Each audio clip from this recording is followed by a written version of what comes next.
নমস্কার। আজ আমরা এমন একজন দেবতাকে নিয়ে কথা বলবো যিনি একাধারে শান্ত আবার প্রলয়ঙ্কারী, যিনি শূন্য আবার যিনি অনন্ত। তিনি হলেন দেবাদিদেব মহাদেব। সনাতন ধর্মে মহাদেবকে কেবল একজন দেবতা হিসাবে নয়, বরং মহাকাল বা সময়ের প্রভু হিসাবে দেখা হয়।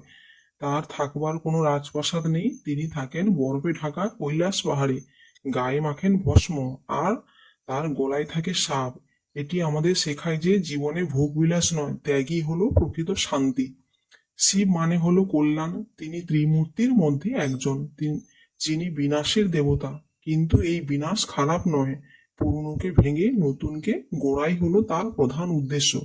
তার মাথায় থাকা গঙ্গা ধারার মতোই আমাদের ভাবনা স্বচ্ছ হতে হয়। তার কপালে থাকা ত্রিনয়ন আমাদের অন্তর্দৃষ্টি বা জ্ঞানের প্রকাশ ঘটায়। আর তার হাতে ত্রিশূল আমাদের মানসিক, আধ্যাত্মিক এবং শারীরিক কষ্ট থেকে মুক্তি দেয়।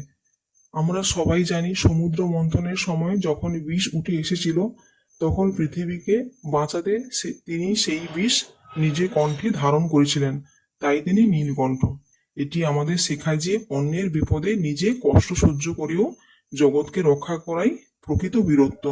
তিনি অর্ধনারীশ্বর, যিনি শেখান যে পুরুষ এবং নারী, প্রকৃতি এবং পুরুষ দুয়ে মিলেই এটি সৃষ্টি পূর্ণ। মহাদেবের কাছে ঠাকুর দেবতা বা ভূত প্রেত, ধনী বা গরিবের মধ্যে কোনো ভেদাভেদ নেই। তিনি কেবল ভোলেনাথ। মনের ভক্তি দিয়ে ডাকলে তিনি সবাইকে আশীর্বাদ করেন। তাই আসুন আমরা তার জীবন থেকে শান্তি, ধৈর্য এবং ত্যাগের শিক্ষা নিই। ওম নমঃ শিবায়।